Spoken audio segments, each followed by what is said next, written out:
Hi, in this video I'm going to explain the basics about Japanese rhythm and accent. Have you ever heard that Japanese uses syllables instead of alphabet? What that means is each Japanese letter, either hiragana or katakana, represent one syllable and one mora. So what is a mora? A mora is just a unit of timing. Let's say a mora is a beat. Usually it takes one beat to say one kana.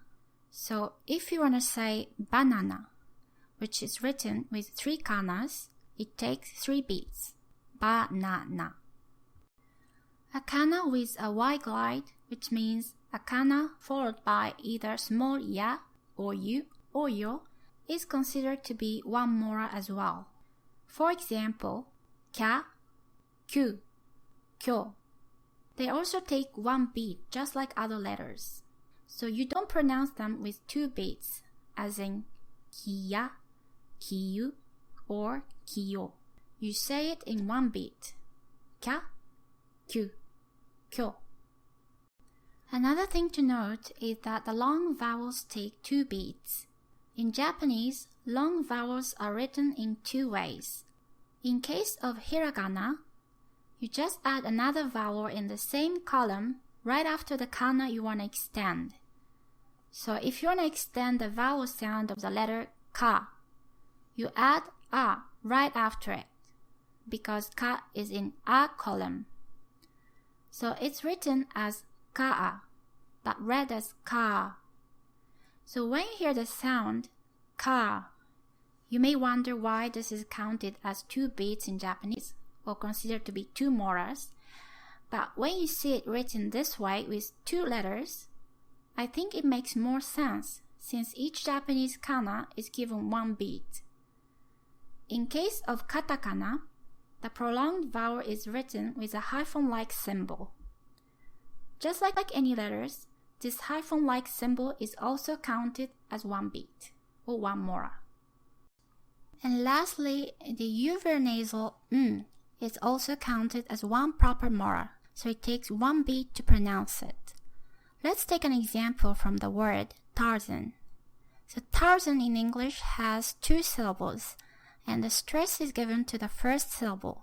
So there's this strong, weak, long, short, up and down rhythm, Tarzan. While in Japanese, we don't really divide the words based on syllables, but we rather do so based on moras. So the word Tarzan has 4 moras, or 4 beats. So when you read it, you give the equal amount of time and stress to each letter, namely ta and the hyphen after it, and za and n. Tarzan. As you can see, Japanese has a very different rhythm than English. What about accents? Japanese uses pitch accent. That means some syllables in a word have a high pitch and others have a low pitch. In English, stressed syllables tend to be higher in pitch than non-stressed syllables. Like in the previous example, Tarzan, the first syllable, tar, is longer and higher in pitch than the second syllable, zan. But in Japanese, how do we know which syllable is high and which syllable is low in pitch? Well, there are some rules. Here's the basic rules. Number 1. The first 2 syllables must have different pitches. Number 2. There can be only 1 peak of pitch in a word. That means once the pitch goes down in a word, it will never go back up again. So let's take an example. So if you follow these rules, there's only 3 possible ways to say banana. Either banana, or banana, or banana. But how do we know which one out of 3 is the right one? Well, although there's no definite way to tell exactly the right accent, there's actually some trends in each type of words, which I'm going to talk more about in the next video. But in this case, banana, with the high pitch at the beginning of the word, is the right accent. Here, I'll give you more examples. ぶどう lemon スイカ みかん 梨 桃リンゴ kiwi. Did you notice some tendency or trend that are common in certain types of words? We're going to talk about it in the next video. Please note that all I said about pitch only apply to the Tokyo dialect, which is the standard, most commonly used Japanese accent, and not to other dialects such as the Osaka dialect, for example. Pitch can largely vary depending on where you live. I'll give you an example. When I was a child, I moved from Nara to Osaka. They're close together. It's like a neighboring prefecture. But some friends in Osaka used to laugh at me because my pitch was different from theirs. I say tomato and they say tomato. Weird, huh?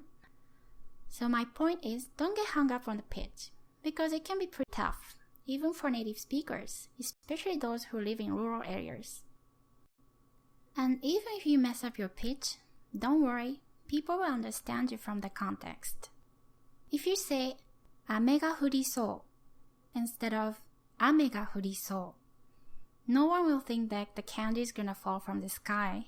They know you're talking about the weather. So don't be discouraged after hearing all the information I gave today. If your goal is not to speak like a native speaker and you just want to make yourself understood or make friends, you can ignore all the pitch and speak like a robot. こんにちは。私の名前はジョンです。Like that, and people will understand you perfectly. Just they might think you're weirdo. In the next video, I will try to present some pitch patterns with lots of examples so you can practice on your pitch and at the same time expand your vocabulary with correct accents. This is the end of the video. If you liked it, please subscribe to my channel if you haven't already. Thank you for watching and see you next time.